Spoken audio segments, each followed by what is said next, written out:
कल्पना करो, किसी क्षेत्र में स्टील प्लांट लगने वाला है। सरकार कहती है इन्वेस्टमेंट और जॉब्स आएंगी, लेकिन वहां रहने वाले लोग डिस्प्लेसमेंट से डरते हैं और एनवायरमेंटलिस्ट पोल्यूशन की वार्निंग देते हैं। अब बताओ, क्या ऐसे डेवलपमेंट कहेंगे? आज का चैप्टर इसी मुश्किल राजनीतिक सवाल को खोलता है।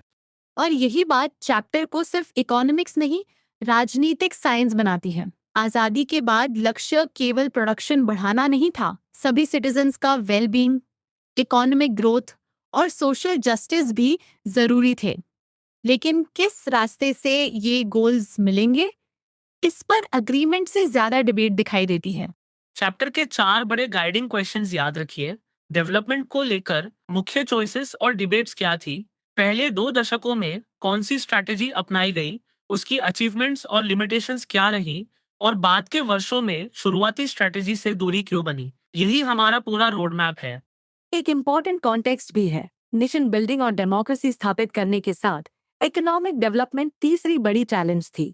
यह अधिक कठिन और एंड्योरिंग साबित हुई, इसलिए लीडर्स की सफलता सीमित रही। मतलब प्लानिंग शुरू करना एक बात थी, लेकिन ग्रोथ के बेनिफिट सब तक पहुंचाना कहीं अधिक कॉम्प्लिकेटेड था। तो क्या इंडिपेंडेंस के बाद सब लोग कंप्लीटली डिवाइडेड थे? नहीं, एक ब्रॉड कंसेंसस था कि इंडिया को इकोनॉमिक ग्रोथ के साथ सोशल और इकोनॉमिक जस्टिस चाहिए। पॉवर्टी एलिविएशन तथा रीडिस्ट्रीब्यूशन को गवर्नमेंट की रिस्पॉन्सिबिलिटी माना गया और डेवलपमेंट को केवल बिजनेसमैन, इंडस्ट्रियलिस्ट या प्राइवेट एक्टर्स के भरोसे छोड़ना उचित नहीं समझा गया। लेकिन डिसएग्रीमेंट गवर्नमेंट की एग्जैक्ट रोल पर था। क्या पूरे देश के लिए सेंट्रलाइज्ड प्लानिंग इंस्टीट्यूशन बने? क्या सरकार की इंडस्ट्रीज खुद चलाए? और अगर इकोनॉमिक ग्रोथ तथा जस्टिस की डिमांड्स टकराए तो प्रायोरिटी किसे मिले? ये टेक्निकल क्वेश्चंस नहीं थे, इनके सीरियस राजनीतिक कॉन्सिक्वेंसेस थे।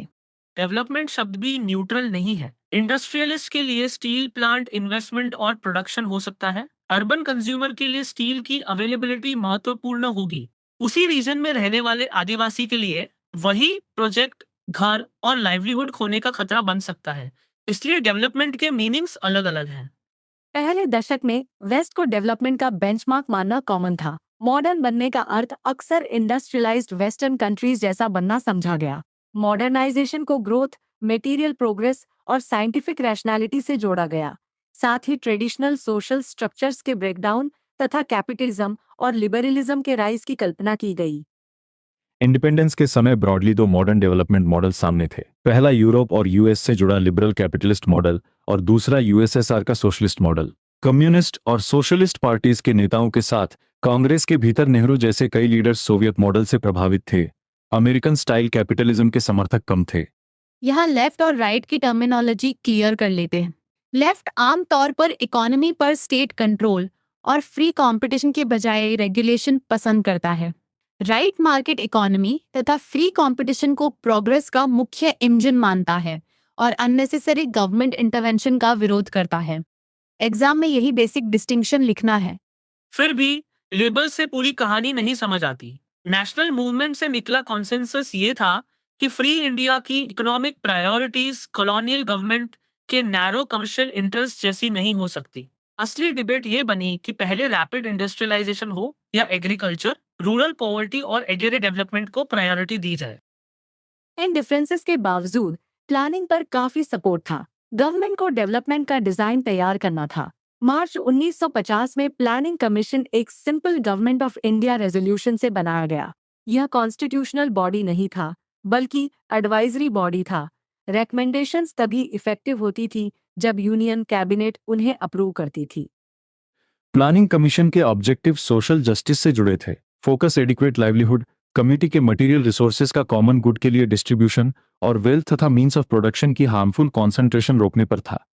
यानी प्लानिंग केवल नंबर्स और बजट्स नहीं, बल्कि वेलफेयर तथा इक्विटेबल डिस्ट्रीब्यूशन की राजनीतिक कमिटमेंट भी थी। पर प्लानिंग का आइडिया अचानक नहीं आया था। 1940s और 1950s में ग्रेट डिप्रेशन का अनुभव, जापान और जर्मनी का रिकंस्ट्रक्शन तथा कठिन परिस्थितियों में सोवियत यूनियन की इकोनॉमिक परफॉर्मेंस चर्चा में थी। इन ग्लोबल एक्सपीरियंसेस ने स्ट्रक्चर्ड प्लानिंग को दुनिया भर में पब्लिक सपोर्ट दिलाने में भूमिका निभाई। एक लाइकली कंफ्यूजन, क्या केवल सोशलिस्ट प्लानिंग चाहते थे? नहीं। 1944 में कुछ लीडिंग इंडस्ट्रीज ने बॉम्बे प्लान तैयार किया।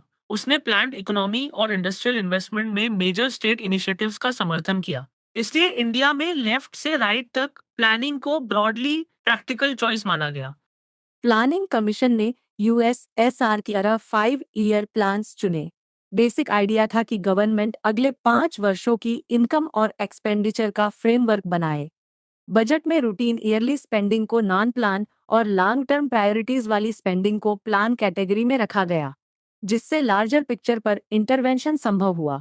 पहला 5 ईयर प्लान का ड्राफ्ट और एक्चुअल प्लान डॉक्यूमेंट दिसंबर 1951 में आया और देश में काफी एक्साइटमेंट हुई।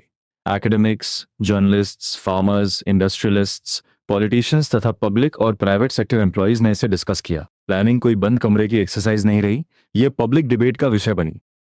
एक्साइटमेंट सेकंड 5 ईयर प्लान के 1956 लॉन्च पर पीक हुई और थर्ड प्लान तक कुछ हद तक बनी रही। फोर्थ प्लान 1966 में शुरू होना था, लेकिन तब इकोनॉमिक क्राइसिस और प्लानिंग की घटती नॉवेल्टी के कारण गवर्नमेंट ने टेम्पररी प्लान हॉलिडे लिया। फिर भी डेवलपमेंट की इंस्टीट्यूशनल फाउंडेशन बन चुकी थी। अब पहला 5 ईयर प्लान यानी 1951 से 1956, इसका मेजर थ्रस्ट एग्रेरियन सेक्टर था। पार्टीशन से एग्रीकल्चर को गंभीर नुकसान पहुंचा था, इसलिए डैम्स, इरिगेशन और एग्रीकल्चरल इंप्रूवमेंट में इन्वेस्टमेंट को अर्जेंट माना गया। भाखड़ा नंगल जैसे लार्ज स्केल प्रोजेक्ट्स इसी प्रायोरिटी का हिस्सा थे। प्लान ने अनइक्वल लैंड डिस्ट्रीब्यूशन को एग्रीकल्चरल ग्रोथ की प्रिंसिपल ऑब्स्टेकल के रूप में पहचाना और लैंड रिफॉर्म्स पर फोकस किया। इकोनॉमिस्ट के एन राज ने धीरे लेकिन सावधानी से आगे बढ़ने की बात रखी, क्योंकि बहुत तेज डेवलपमेंट रेट डेमोक्रेसी को खतरे में डाल सकती थी। यह ग्रोथ और पॉलिटिक्स का सीधा कनेक्शन है। प्लानर्स नेशनल इनकम बढ़ाना चाहते थे, जिसके लिए सेविंग्स बढ़ाना आवश्यक माना गया। लेकिन 1950s में बेसिक स्पेंडिंग पहले ही बहुत लो थी और कैपिटल स्टॉक एम्प्लॉयबल पॉपुलेशन के मुकाबले कम था। शुरुआती प्लान फेज में सेविंग्स बढ़ी, पर एक्सपेक्टेड लेवल तक नहीं। बाद में उनका प्रोपोर्शन लगातार गिरा। सेकेंड 5 ईयर प्लान ने डायरेक्शन बदल दी। पीसी महालनोबिस के नेतृत्व में तैयार इस प्लान ने हेवी इंडस्ट्रीज और रैपिड स्ट्रक्चरल ट्रांसफॉर्मेशन पर जोर दिया। फर्स्ट प्लान पेशेंस और एग्रीकल्चर सेंटर्ड शुरुआत चाहता था। सेकेंड प्लान कई दिशाओं में साइमल्टेनियस चेंज करके इंडस्ट्रियल बेस जल्दी मजबूत करना चाहता था। इसके पीछे राजनीतिक सिग्नल भी था। कांग्रेस ने अवार्डी सेशन में सोशलिस्ट पैटर्न ऑफ सोसाइटी को गोल घोषित किया और उसका प्रभाव सेकंड प्लान में दिखा। इंपोर्ट्स पर सब्सटैंशियल टैरिफ्स लगाए गए ताकि डोमेस्टिक इंडस्ट्रीज प्रोटेक्टेड एनवायरनमेंट में ग्रो कर सकें। इससे पब्लिक और प्राइवेट दोनों सेक्टर्स को स्पेस मिला। इलेक्ट्रिसिटी, रेलवेज, स्टील, मशीनरी और कम्युनिकेशन जैसी मेजर इंडस्ट्रीज पब्लिक सेक्टर में विकसित की गईं। उद्देश्य सेल्फ सफिशिएंट इकोनॉमी बनाना और फॉरेन डिपेंडेंस कम करना था। इस इंडस्ट्रियल पुश ने इंडिया की डेवलपमेंट डायरेक्शन में टर्निंग पॉइंट बनाया, लेकिन इसके साथ नई कॉस्ट्स और इम्बैलेंसेस भी सामने आए। सबसे बड़ी लिमिटेशन टेक्नोलॉजी की थी। इंडिया टेक्नोलॉजिकली बैकवर्ड था, इसलिए ग्लोबल मार्केट से टेक्नोलॉजी खरीदने में प्रीशियस फॉरेन एक्सचेंज खर्च करना पड़ा। दूसरी तरफ इंडस्ट्री ने एग्रीकल्चर से अधिक इन्वेस्टमेंट अट्रैक्ट किया। इससे फूड शॉर्टेज की पॉसिबिलिटी बढ़ी और प्लानर्स के लिए इंडस्ट्री तथा एग्रीकल्चर का बैलेंस कठिन बन गया। थर्ड प्लान भी सेकेंड से सिग्निफिकेंटली अलग नहीं था। क्रिटिक्स ने प्लानिंग स्ट्रैटेजी में अर्बन बायस देखा और कहा कि एग्रीकल्चर की कीमत पर इंडस्ट्री को प्रायोरिटी मिली। कुछ लोगों के अनुसार हैवी इंडस्ट्रीज के बजाय एग्रीकल्चर रिलेटेड इंडस्ट्रीज पर अधिक फोकस होना चाहिए था। यही अचीवमेंट के साथ लिमिटेशन लिखने का अच्छा तरीका है। अब ओपनिंग वाले ओडिशा एग्जाम्पल पर लौटते हैं।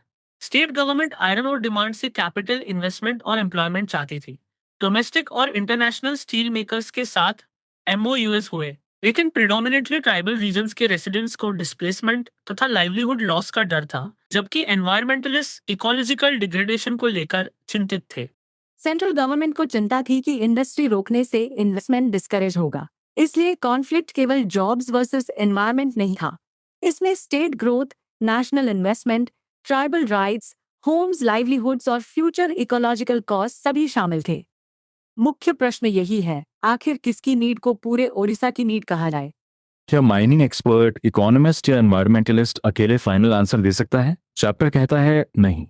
एक्सपर्ट एडवाइस आवश्यक है, पर अलग सोशल ग्रुप्स और प्रेजेंट तथा फ्यूचर जनरेशंस के इंटरेस्ट्स को बैलेंस करना राजनीतिक टास्क है। डेमोक्रेसी में फाइनल डिसीजन पीपल्स रिप्रेजेंटेटिव्स द्वारा पब्लिक सेंटिमेंट्स को समझकर लिया जाना चाहिए। यानी राजनीतिक कॉन्टेस्टेशन कोई प्लानिंग फेलियर मात्र नहीं, डेमोक्रेसी का हिस्सा भी है। जब स्टेक होल्डर्स के मीनिंग्स ऑफ डेवलपमेंट अलग हों, कॉन्फ्लिक्ट स्वाभाविक है। इंक्लूसिव डिसीजन मेकिंग का अर्थ है वल्नरेबल ग्रुप्स की आवाज सुनना, ताकि ग्रोथ ऐसी न हो जो पहले से मार्जिनलाइज्ड कम्युनिटीज को और पीछे धकेल दे। एग्जाम के लिए फर्स्ट और सेकंड प्लान्स का कंपैरिजन पक्का कर लीजिए। First plan agriculture, irrigation, dams, land reforms और cautious space. Second plan PC Mahalanobis, heavy industries, public sector, import protection और रैपिड इंडस्ट्रियलाइजेशन। साथ में लिखिए कि इंडस्ट्रियल प्रायोरिटी ने एग्रीकल्चर तथा फूड सिक्योरिटी की कंसर्न्स बढ़ाई। प्लानिंग कमीशन पर शॉर्ट नोट आए तो 4 बातें लिखिए। मार्च 1950 में गवर्नमेंट रेजोल्यूशन से स्थापना, कॉन्स्टिट्यूशनल बॉडी नहीं, एडवाइजरी रोल और कैबिनेट अप्रूवल के बाद रिकमेंडेशंस इफेक्टिव। फिर ऑब्जेक्टिव्स जोड़िए, welfare, social justice, common good के लिए रिसोर्सेज का डिस्ट्रीब्यूशन और वेल्थ कॉन्सेंट्रेशन को रोकना। पूरे चैप्टर की सेंट्रल आर्ग्यूमेंट यह है कि डेवलपमेंट एक राजनीतिक चॉइस है। ब्रॉड एग्रीमेंट ग्रोथ और जस्टिस पर था, पर गवर्नमेंट की role agriculture versus industry, state control versus market और डिफरेंट सोशल ग्रुप्स के इंटरेस्ट पर डिबेट्स जारी रहीं। इसलिए प्लानिंग को डेमोक्रेटिक एंगेजमेंट से अलग नहीं किया जा सकता। फाइनल रिवीजन लाइन, इंडिया ने इंडिपेंडेंस के बाद स्टेट लेड प्लानिंग और 5 ईयर प्लान से इकोनॉमिक फाउंडेशन बनाने की कोशिश की। अचीवमेंट्स के साथ technological dependence, uneven priorities, economic crisis और सोशल एनवायरनमेंटल कॉन्फ्लिक्ट्स भी उभरे। जब भी डेवलपमेंट दिखे, पूछिए किसके लिए, किस कीमत पर और डिसीजन में किसकी आवाज शामिल है।